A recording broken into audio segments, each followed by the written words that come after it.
জয় মা লক্ষ্মী। তো এটা হলো হেল্প ওয়েলফেয়ার সোসাইটি খোয়াই গনকি নেশামুক্তি পুনর্বাসন কেন্দ্রের লক্ষ্মী পূজা। তো প্রতি বছরের ন্যায় আমরা এই বছরও লক্ষ্মী পূজার লেগে সবাই মিলিয়ে প্ল্যান করছি।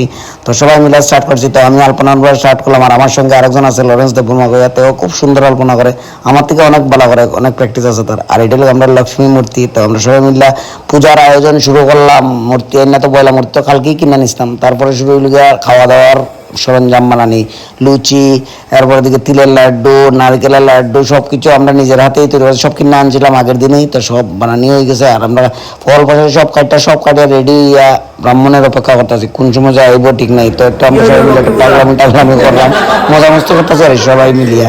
তো এইদিকে আমি তো আধা পাগল করে লাভ নেই। এদিকে সুবিধা দেখি গান গাওয়া শুরু করছে, লক্ষ্মী মাতার গান গাওয়ার বলে পাগলামি। তারপর একটু সাথে গিয়ে একটু ফানুস বাতি হয়েছে, এটি উড়াইলাম একটু উপরে, একটু উইশ করিয়া। তারপর চলে এলাম ভোগ সাজানোর জন্য, ভোগ সাজাইলাম উপরে সবাই মিলিয়া। এটা হলো আমার সেকেন্ড আলপনা, যেটা আমার একটু সিম্পল বানাইছি। আর তারপর ব্রাহ্মণ আইছে, কইয়া লাভ নাই কত দেরিতে আইছে, কারণ অনেক ঘরে পূজা তো সব কইরা আইছে।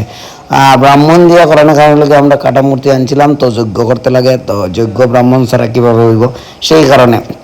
তারপর পূজা সম্পূর্ণ হইলো, যজ্ঞ সম্পূর্ণ হইলো, সবাই মিলে প্রণাম কইরা লক্ষ্মী মাতারে আমরা প্রসাদ খাইলাম। জয় মা।